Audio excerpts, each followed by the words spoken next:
자가 많으니라. 아멘. 함께 따라하겠습니다. 교회를 사랑합시다. 교회를 사랑합시다. 네. 시편 기자는 132편 기록하면서 천마디를 기도문으로 시작했습니다. 여호와여, 다윗을 위하여 그의 모든 겸손을 기억하소서. 이렇게 중부적 기도의 형태를 띤 문장을 가지고 기도로 시작을 했습니다. 장로님께서 오늘도 중보기도를 하셨습니다. 대표기도, 중보기도 다 같은 말입니다만은 예배학적인 의미에서 중보기도라는 말이 더 가깝다, 이야기를 하기도 합니다. 장로님들의 대표기도, 또 저녁 예배가 됐든 어떤 예배가 됐든 그 예배에 있어서 특별히 기도하시는 분들의 그 기도는 그날 모여서 예배를 드리고 있는 모든 사람들의 공통적인 기도, 나도 저 기도를 하나님 앞에 드리기를 원한다, 우리가 함께 기도하고 있는 기도의 내용이다. 이거를 대표성을 가지고 하나님 앞에 중보자로서 기도하는 기도가 바로 이제 이 대표기도, 이렇게 중보기도라고 이렇게 말을 합니다. 대신해서 누군가를 위해서 어떠한 하나의 일을 위해서 기도하는 걸, 그걸 중보기도라 이렇게 말합니다. 132편 1절의 말씀이 문장을 보게 되어지면 바로 중보적 기도의 형태를 띠고 있어요. 여호와여, 다윗을 위하여. 다윗이 기도하고 있는 게 아니잖아요. 제3자가 지금 다윗을 위하여 그의 모든 겸손을 기억해 주십시오. 하나님 앞에 탄원을 하고 있는 겁니다. 그런데 우리가 지난주의 말씀을 살펴보아서 알겠지만 이것은 실질적으로 다윗을 위해서 중보기도하는 내용이 아니다, 이런 말씀을 드렸어요. 그럼 무슨 내용이라고요? 132편을 기록한 이 시편 기자가 자기 자신의 처지를 다윗에 이입시켜서 다윗을 빗대서 자기의 탄원을 하나님 앞에 기도하고 있는 그런 내용인 것이에요. 그러니까 다윗을 기억해 주세요라고 하는 이 말은 나를 기억해 달라 하는 이런 의미의 뜻이 담겨져 있다 하는 것입니다. 자, 그때에 하나님은 이 다윗의 겸손을 기억했다라고 말할 때 그 겸손이라고 하는 것은 어떤 것이었는가 하면 다윗의 모든 행적을 총괄하는 그런 단어라고 했습니다. 다윗이 고난도 당했고, 다윗이 수고도 했고, 다윗이 핍박도 받았고, 또 다윗이 애도 쓰고, 다윗의 전 생애를 총체적으로 총괄적으로 표현한 그 단어. 그런데 그 다윗의 생애를 돌아보면 다윗은 첫째는 하나님의 영광을 위해서 살았고, 둘째는 이스라엘 나라와 국가와 민족을 위해서 일평생을 살았어요. 그래서 시편 기자는 다윗의 이 모든 일생 전부를 일컬어서 겸손이다, 이런 말을 거기에다가 사용을 한 것입니다. 자기 자신을 위해서 살아간 존재가 아니라 자기의 부귀영화나 자기의 출세나 아니면 자기가 잘 먹고 잘 살고 태평성대를 누리고 그것을 위해서 살아온 다윗이 아니었거든요. 그가 고난을 받은 것도 누구를? 이스라엘 백성을 위해서. 그가 환난을 당한 것도 나라를 위해서. 그가 죽음의 직면에 있었던 것도 하나님의 영광을 위해서. 그래서 첫째는 하나님 영광을 위해서 살았고, 둘째는 나라와 민족을 위해서 살아왔던 그 다윗의 그 파란만장한 그 사연 많은 그러한 삶을 살아온 다윗이었기 때문에 시편 기자는 그걸 다 포함해서 다윗은 겸손한 사람이었다, 이렇게 표현을 하는 겁니다. 그래서 그것을 기억해 달라는 거죠. 하나님은 실제적으로 우리가 성경을 통해서 보아서 잘 알지만 인간의 고난과 인간의 역경 속에 함께 하신 분이 하나님이십니다. 아멘.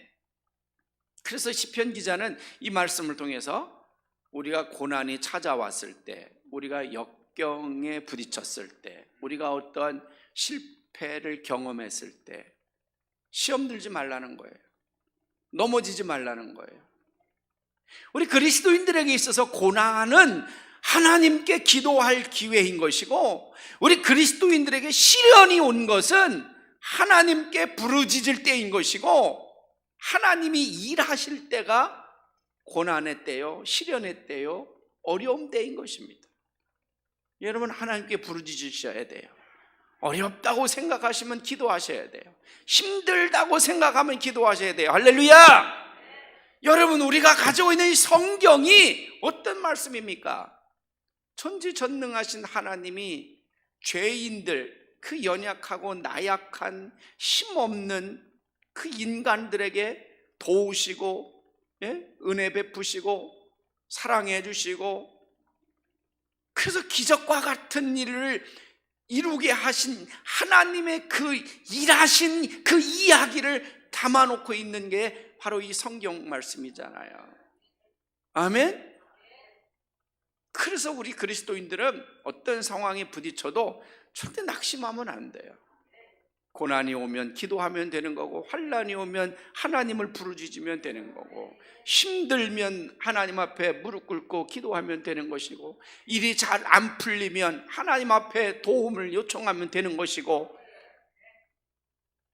시편 오늘 132편 말씀에 보면 여러분, 다윗이 하나님을 얼마나 사랑했는지, 그리고 다윗의 그 중심에 하나님이 얼마나 소중한 존재이었는지를 확인할 수 있어요. 자, 다 같이 합니다. 2절, 3절, 4절 하겠습니다. 시작. 그가 여호와께 맹세하며 야곱의 전능자에게 서원하기를, 내가 내 장막집에 들어가지 아니하며 내 침상에 오르지 아니하고 내 눈으로 잠들게 하지 아니하며 내 눈꺼풀로 졸게 하지 아니하기를 까지입니다. 다윗이요, 무엇인가 이유가 있어요. 그래서 그 이유 때문에 다윗은 자기 집에 들어가지 않겠다는 거예요. 자기 집에 들어가지 않으니 당연히 침실에도 들어가지 않겠다는 거예요.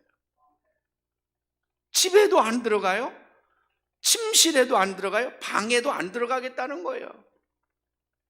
집에도 안 들어가고 침실에도 안 들어가니 잠도 잘 이유가 없고 심지어는 졸지도 않겠다는 거예요.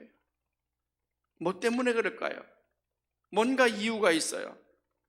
다윗이 지금 하나님 앞에 그러는 거예요. 2절 보겠어요. 2절 다 같이 시작. 그가 여호와께 맹세하며 야곱의 전능자에게 서원했다.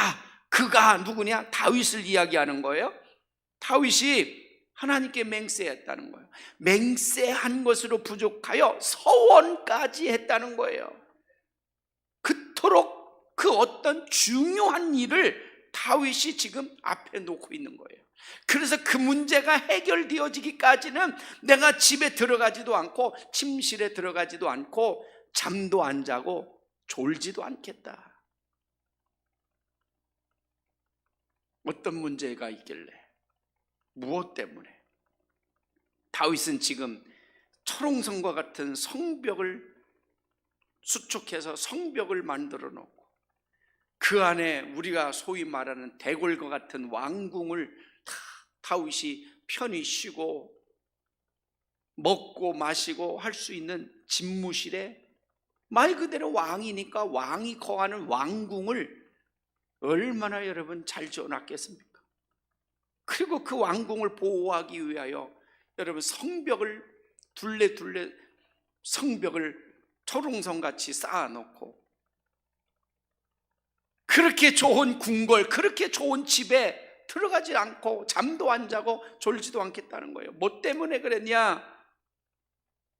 5절 말씀 보겠습니다. 5절 다 같이 시작. 여호와의 처소 곧 야곱의 전능자의 성막을 발견하기까지 하리라 하였나이다. 아멘. 뭐냐? 여호와의 처소, 전능자의 성막을 발견하기까지 내가 내 집에 들어가지 않고 내 방에 들어가지 않고 잠도 안 자고 심지어는 눈꺼풀도 졸지도 않겠다는 거예요. 아하, 그 이유를 아는 거예요. 여호와의 성소, 전능자의 성막을 지을 처소를 발견할 때까지. 즉 다시 말씀을 드리면 우리가 알고 있는, 지금 알고 있는 솔로몬의 성전이 세워진 성전터를 성전터를 확정할 때까지는 내가 내 궁에 들어가지 않겠다는 거예요. 여러분, 이때까지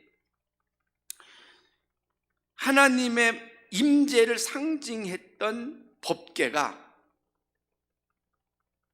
아직 예루살렘에 들어오지 못하고 있었어요.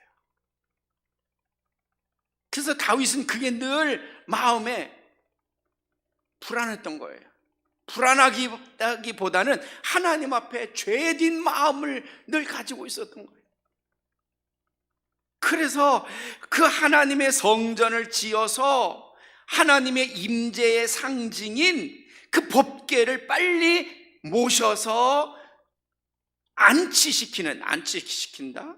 말이 표현이 좀 그렇습니다만은 그렇게 좀 이해를 하시기 바랍니다. 하나님의 집, 하나님의 성전을 빨리 지어서 거기에다가 법궤를 빨리 모시고 싶은 그 간절한 마음이 있었던 거예요.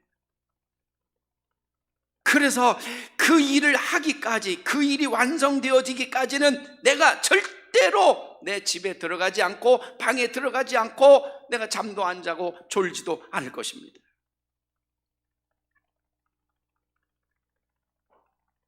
하나님 앞에서 다윗은 자기의 그 완전하고 든든한 그러한 왕궁이 세워져 있음에도 불구하고 하나님을 생각하게 되니까 자기는 그렇게 편안하고 자기는 그렇게 안전하고 철옹성같이 성벽을 둘러놓은 그 왕궁에서 잠을 자고 먹고 거기서 진물을 하고 거기서 편안하게 쉰다고 하는 것 자체가 하나님 앞에 너무너무 송구스럽고 하나님 앞에 너무너무 죄악되게 생각한 것이,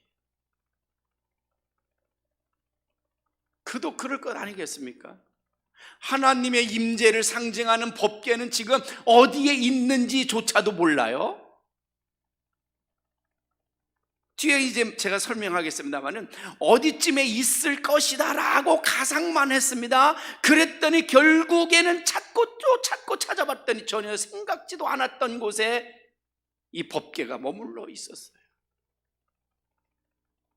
다윗이 여러분 어찌 여러분 마음이 편했겠어요? 첫째도 하나님, 둘째도 하나님.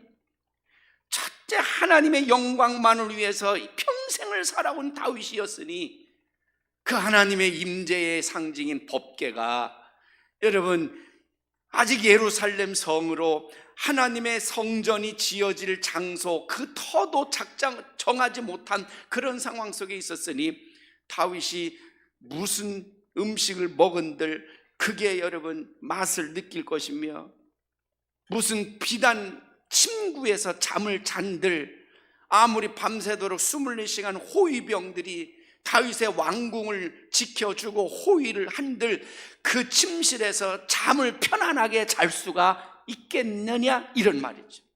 그래서 다윗이 하나님 앞에 서원하고 하나님 앞에 맹세하기를 하나님을 내가 모셔올 때까지는 내가 졸지도 않고 잠을 자지도 않을 것입니다.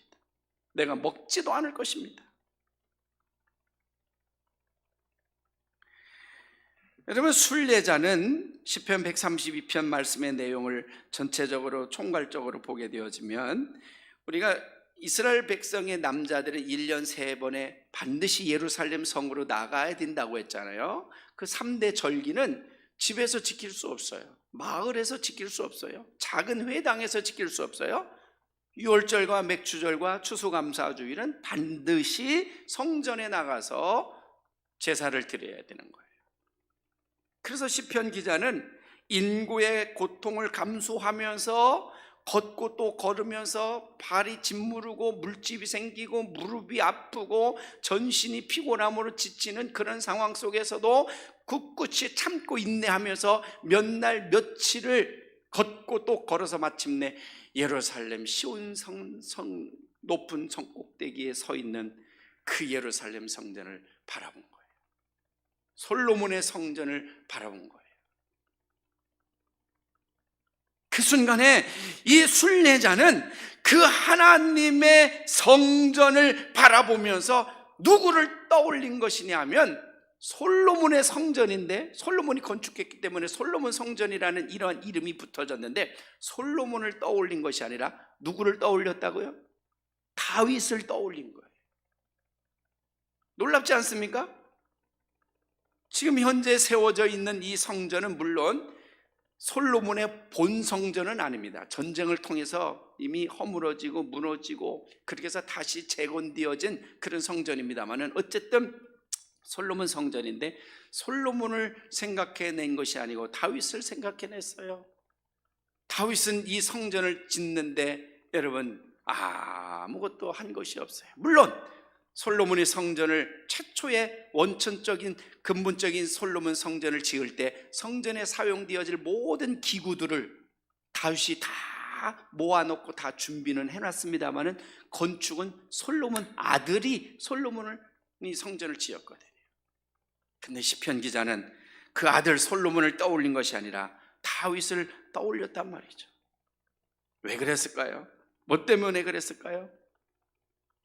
성전을 세우고자 했던 다윗의 고난과 다윗의 수고로움과 다윗의 애절한 마음을 온 나라 백성들이 다 알고 있었기 때문에 그렇습니다. 할렐루야. 다윗이 얼마나 절실하게, 얼마나 절절하게 하나님의 집을, 하나님의 성전을 세우고 싶었습니까? 앞에서 봤잖아요. 어떻게 해요? 내 집에 들어가지도 않을 것이고 내 방에 들어가지도 않을 것이며 내가 잠도 자지 않을 것이며 내가 졸지도 않을 것입니다. 그토록 하나님의 집을, 그토록 하나님의 성전을 지어드리고 싶었던 다윗의 그 열렬한 하나님 사랑, 하나님 애정의 그 마음을 온 나라 백성들이 다 알고 있었던 것입니다. 그림 하나 볼까요? 첫 번째 그림 보겠습니다. 여러분, 지금 보는 이 그림은 불 좀 잠깐 꺼줘 보세요. 앞에 잘 안 보이는 것 같아요. 네, 이제 보이나요? 네. 자, 이 지금 보이는 화면은 여러분 그림인 것 같아요? 아니면 실제 사진인 것 같아요? 누가 화가가 그림을 그려놓은 건물인 것 같아요? 아니면 실제적으로 있는 건물을 찍은 사진인 것 같아요? 1번 그림이다, 2번 사진이다. 1번 손 들어보세요. 그림이다. 네, 손 내렸어요. 사진이다.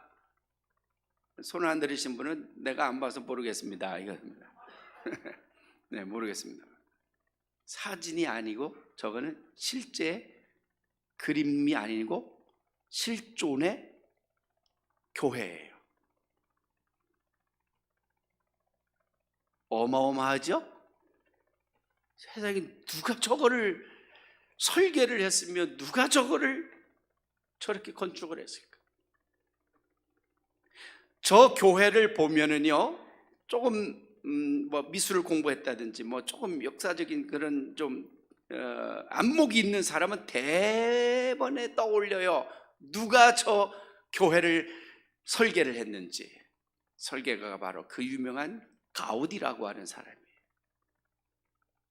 저 건물을 보면, 저 교회를 보면 세계적으로 지금도, 이전에도, 가우디 이후에도 이런 설계가, 이런 건축가가 나오지 않았다라고 평가를 할 수 있을 정도로 위대한 건축가 가우디라고 하는 사람이 설계를 해서 1882년부터 건축을 시작해서 지금도 건축하고 있어요. 제가 5년 전인가 6년 전에 다녀왔거든요. 그때 가이드가 설명했어요. 앞으로 20년을 지어도 다 끝날까요? 이랬어요. 제가 한 5년 전, 6년 전에 갔다 왔으니까 20년, 앞으로도 20년을 더 지어도 공사가 다 끝날지 모르겠다는 거예요. 200년 동안.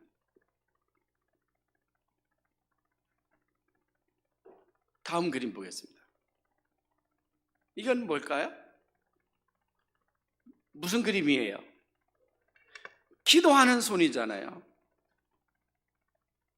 이 그림 역시 우리는 그냥 기도하는 손 이렇게 단순하게 저 그림의 제목만 알고 있어요. 그런데 조금 이제 저 안목이 있고 좀 공부를 좀 한 사람들은 저 기도하는 손의 작가가 누구인지 금방 떠올려요. 알브레이드 듀러라고 하는 사람이에요. 저 손은 실존의 사람의 손을 그대로 그린 거예요. 상상해서 그린 것이 아니라. 이 듀러라고 하는 사람이 저 손을 그렸는데, 저 손은 누구의 손이냐면 자기 둘도 없는 친구의 손이었어요. 그 친구가, 저 손의 주인공인 친구가 이 듀러라고 하는 친구를 화가로 만들기 위해서 그냥 얼마나 굳은 일을 다 했는지 몰라요. 식당에서 일하고 막노동에서 일하고 친구 듀러의 그 미술 공부 뒷바라지 하느라고. 그래서 손이 저렇게 험상궂어지게 된 거예요. 저런 손을 가지고 책상 식탁에 앉아서 가지런히 모으고 하나님 앞에 간절히 기도하는데, 그 기도의 내용이 자기 친구 듀러를 위해서 기도하는 거예요. 하나님 아버지, 나의 친구 듀러가 지금 미술학도로 공부를 하고 있습니다. 세계적인 그런 화가가 되게 해달라. 그것을 보고서 이 듀러라고 하는 이 화가가 친구의 손을 그린 거예요. 기도하는 손, 그러면 알프레도 듀러 이렇게 닦아요. 아까 그 성가족 성당, 성가족교회, 그러면 가우디 이렇게 딱 떠오릅니다. 우리가 여러분 예수님과 관련되어져 있는 최후의 만찬, 그러면 레오나르도 다빈치 딱 떠오르잖아요. 천지창조, 그러면 미켈란젤로 이게 딱 떠오르잖아요. 모나리자 하면 여러분 다빈치, 사람을 딱 떠올리잖아요. 자, 여기까지 하겠습니다. 자, 그래서 준비된 그림이 더 있는데 그거는 생략하기로 하겠습니다. 이렇게 사람들은 어떤 사물이나 어떤 그림이나 아니면 어떤 물건이나 어떤 사건이나 이런 것, 어떤 대상을 보면 금방 기억해내는, 금방 떠올리는 그 어떠한 그 이상의 세계가 사람의 머릿속에 다 있어요. 시편 기자는 이 하나님의 성전을 바라보면서 다윗을 떠올린 거예요. 왜? 다윗이 하나님의 성전을 세우기를 그토록 염원했고, 그리고 그 성전을 짓기 위해서 다윗이 성전에 사용되어질 모든 기구들을 준비해 놓은 것을 너무너무 잘 알고 있기 때문에. 여러분, 다윗이 하나님을 얼마나 뜨겁게 사랑했는지, 그리고 그 사랑하는 것을 이루기 위해서 얼마나 수고와 헌신을 다했는지 6절 말씀 보겠습니다. 6절 다 같이 합니다. 시작. 우리가 그것이 에브라다에 있다 함을 들었더니 나무밭에서 어떻게 했다? 어디서 찾았다는 거예요? 나무밭에서 찾았다는 거예요. 그것이 만약 무엇이냐? 바로 법궤를 이야기하는 거예요. 언약궤. 그 법궤가 어디에? 나무밭에 있었어요. 놀랍지 않습니까? 자, 이 일은 어떤 이야기냐면 사무엘상 14장, 15장, 16장, 17장 여기 읽어봐야 돼요. 엘리 제사장 시대 때 블레셋 나라가 이스라엘 침략해 왔어요. 그래서 두 나라가 전쟁을 하다가 그만 블레셋에 대패를 했어요. 전쟁에 패배를 하면서 이스라엘 백성들에게는 더할 나위 없는 목숨보다도 더 중요한 이 법궤를 그만 빼앗겨 버리고 말았어요. 여러분, 하나님께서 광야에서 성막을 짓고, 그리고 그 성막 시대에 하나님의 임재를 상징한 이 법궤, 속죄소, 거기에 모세의 십계명, 아론의 쌍난 지팡이, 만나가 들어있는 항아리, 이것이 들어져 있던 이 법궤는 이스라엘 백성들에게 있어서 절대적이었어요. 그래서 그들이 행군을 할 때면 맨 앞에서 제사장들이 어깨 위로 높이 들고 행진을 했습니다. 전쟁에 나갈 때는 모든 병사들보다 먼저 법궤를 들고 그 전쟁에 나가기도 했던 것이 바로 이 법궤였는데, 블레셋 나라와 전쟁을 하다가 이 법궤를 빼앗긴 거예요. 그리고 어떻게 하다가 그 법궤가 이스라엘 땅으로 돌아왔어요. 그 돌아온 곳이 어디냐면 벳세메스라고 하는 곳이에요. 그래서 여러분 알잖아요. 벳세메스, 금방 새끼 난 암소 2마리에다가 마차에 실어서 사람들이 부리지 않고 그냥 이리야 하고 그 암소의 엉덩짝을 걷어찼더니 이 법궤를 실은 2마리의 암소가 좌우로 치우치지 아니하고 곧장 벳세메스로 갔더라. 아멘. 그 말씀 기억하잖아요. 그래서 그 벳세메스 지역에 와 있는 줄로 알았던 거예요. 그랬는데 벳세메스 지역에 가서 두루두루 찾아보니 없는 거예요. 그리고 그것이 어디로? 에브라다라고 하는 지역에 와 있다는 이야기를 접한 거예요. 에브라다는 어디를 말하냐면 바로 다윗성이 있는 다윗의 고향인 베들레헴을 이야기하는 거예요. 예수님이 탄생하신 베들레헴이 에브라다예요. 그래서 그 에브라다 지역을 두루두루 다 살펴보고 또 살펴보았더니 에브라다 지역에도 없었던 거예요. 그러더니 어디에 가서 찾았느냐면 나무밭 속에서 찾았다는 거예요. 나무밭 속, 그러니까 우리는 금방 숲을 속을 떠올릴 거예요. 아니면 가시덤불, 아니면 무슨 정글 속 나무 덤불이 있는 그런 걸 생각할 텐데 그것이 아니었어요. 나무밭이라고 하는 이 단어는 히브리어 원래 본 단어를 봐야 합니다. 이 나무밭이라고 하는 이것은 히브리어를 해석해 놓은 그러한 글이었어요. 그 본래의 히브리어는 나무밭이라고 하는 뜻을 가지고 있는 단어가 바로 어떤 단어인가 하면 기럇 여아림이라고 하는 단어였습니다. 그러니까 나무밭에서 찾았다, 이 말은 어디서 찾았다는 거예요? 기럇 여아림에서 찾았다. 할렐루야. 기럇 여아림이라고 하는 마을에 가서 있었던 거예요. 이 법궤가 기럇 여아림 누구네 집에? 아미나답의 집에 가 있었던 거예요. 할렐루야. 여러분, 하나님의 법궤가 블레셋의 전쟁을 통해서 빼앗겼다가 벳세메스로 돌아온 줄로 알았는데 거기도 없었고, 에브라다 베들레헴에 있는 줄로 알고 거기 가봤더니 거기도 없었고, 생각지도 않았던 기럇 여아림, 이름도 없었던 아미나답이라고 하는 사람의 집에 고이 모시고 있었던 거예요. 아미나답은 다음에 기회가 되면 또 이야기하겠습니다. 이 아미나답, 이 사람이 이 법궤를 모시고 있음으로 인해서 그 가정이, 그 자손들이, 그 후손들이 얼마나 큰 축복을 받았는지. 할렐루야. 이렇게 왕도 어디에 있는지 모르고 있었으니 백성들은 오죽하겠습니까? 법궤의 존재를 까마득히 잊어버리고 있을 그때에 이 아미나답이라고 하는 사람은 그 법궤를 자기 집에 고이 모시고 있었던 거예요. 사랑하는 여러분 가정에 하나님을 잘 모시고 살아야 돼요. 하나님 모신 가정이 돼야 돼요. 누가 뭐래도 하나님을 잘 모시는 가정이 되면 하나님이 축복하신다, 이런 말이죠. 그리고 마침내 기럇 여아림에서 이 법궤를, 군사들을 동원하고 병사들을 동원하고 온 백성들을 불러 모으고 마침내 예루살렘으로 법궤를 모셔가게 되어집니다. 할렐루야. 그때 온 나라 백성들이 박수를 치면서 찬양을 하며 소고를 치며 북을 치며 꽹과리를 치며 축제의 분위기 속에서 이 하나님의 임재인 법궤가 예루살렘으로 돌아오게 되어집니다. 그 광경을 보는 다윗은 얼마나 행복하고 얼마나 감격스럽고 얼마나 감동스러웠는지 자기의 바지가랑이가 바지춤이 내려가 있는 줄도 모르고 덩실덩실 백성들 앞에서 춤을 췄다는 거예요. 자기 바지가 내려가 있는지도 모르고. 이게 다윗이에요. 이 인물이 다윗이에요. 할렐루야.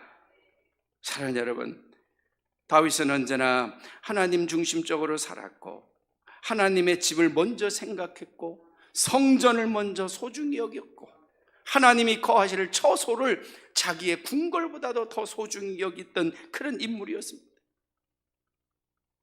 마침내 다윗은 여러분 법궤를 모셔왔고 법궤를 안장하는 날 하나님은 다윗에게 약속합니다. 내 자손의 자손 가운데, 내 가문 가운데, 네 혈통 가운데서 왕위가 끊어지지 아니할 것이다. 아멘. 그리고 마침내 인류의 만왕의 왕이신 예수 그리스도가 다윗의 가문, 다윗의 혈통에서 태어난 거 아니겠어요? 아멘. 이게 하나님의 축복인 거예요. 이게 하나님의 은혜인 것입니다. 고린도전서 3장 16절 말씀에 너희는 너희가 하나님의 성전인 것과 하나님의 성령이 너희 안에 거하는 것을 알지 못하느냐. 고린도후서 3장 17절 말씀에 누구든지 하나님의 성전을 더럽히면 하나님이 그 사람을 멸하시리라. 하나님의 성전은 거룩하니 너희도 그러하니라. 고린도후서 6장 16절 말씀에 우리는 살아계신 하나님의 성전이다. 우리는 하나님의 성전이라는 거예요. 에베소서 2장 20절 말씀에 너희도 성령 안에서 하나님의 거하실 처소가 되기 위하여 예수 안에서 날마다 함께 지어져 가느니라. 아멘. 우리 안에 예수님이 계세요. 내 마음속에 하나님이 계세요. 우리는 그래서 사도 바울은 우리의 몸을 성전이다 그렇게 표현한 거예요. 우리의 몸이 얼마나 귀하고 우리의 몸이 얼마나 소중합니까? 우리의 몸을 함부로 다뤄서는 안 됩니다. 죄악된 곳에, 더러운 곳에, 추악한 곳에 탐욕에 이끌리도록 욕심에 우리를 내버려서는 안 된다 그런 말이죠. 세상에 온갖 더럽고 추악하고 냄새나는 죄악 가운데 여러분 향락을 즐기며 우리의 몸이 망가지고 우리의 몸이 죄악 가운데 여러분 저주의 심판 아래 내려가지 않도록 우리 몸을 거룩하고 성결하게 유지해야 할 이유가 내 안에 하나님이 계시고 내 안에 성령이 임재해 계시고 내 안에 우리 주 예수 그리스도가 함께하고 있기 때문에 우리의 몸이 거룩한 몸인 것이에요. 아멘. 할렐루야. 거룩하게 쓰임받아야 돼요. 거룩하게 성별되게 쓰임받아야 돼요. 선한 일을 위하여 쓰여져야 돼요. 마가복음에서 예수님은 그렇게 말씀했잖아요. 하나님의 나라는 어떻게 한다고요?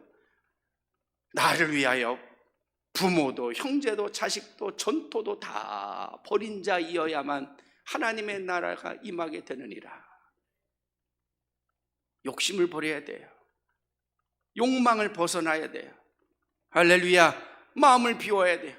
심령이 가난한 자는 복이 있나니 여러분 그가 하나님의 아들이 될 것이다 라고 말씀하신 이유가 바로 여기에 있는 것입니다. 오늘도 하나님은 우리를 사랑하고 계십니다. 그리고 우리 안에 계신 것을 여러분 믿으세요. 하나님이 우리 안에 계시다는 걸 확신하시고 절망하고 낙심하고 여러분 그러지 마시고 그런 기회는 하나님 앞에 기도할 수 있는 기회가 되어지고 하나님을 만날 기회라는 것을 기억하시면서 일어나시고 힘내시고 용기를 가지시기를 주 이름으로 축원합니다. 기도하겠습니다. 그리고 하신 하나님 아버지, 우리의 몸이 하나님의 거룩한 성전임을 기억하게 하여 주시옵소서. 우리의 몸을 성별되게 하시고 거룩한 일에 소중하게 쓰게 하여 주시옵소서. 다윗과 같이 하나님 아버지 교회를 먼저 생각하고 성전을 먼저 생각하는 저희들 모두가 되게 하여 주시옵소서. 65년 동안 이 터전에 하나님 아버지 우뚝 세워졌던 우리 청주 서부교회, 이제 하나님 아버지 지역이 재개발되어지면서 우리 교회도 전환점에 놓여져 있습니다. 어떻게 해야 할지 어찌해야 할지 알지 못하는 우리들을 깨우쳐 주시고 하나님 아버지 다윗과 같이 하나님의 성전을 먼저 생각하는 우리 모든 성도들이 되어지게 하여 주셔서 다윗의 가문과 같이 하나님 아버지 왕위가 계승되어지고 다윗의 후손들과 같이 하나님의 축복 가운데서 하나님이 주시는 복을 누리며 살아가는 우리 서부교의 모든 성도들이 되도록 축복하여 주시옵소서. 예수님의 이름으로 간절히 기도하옵나이다. 아멘. 316장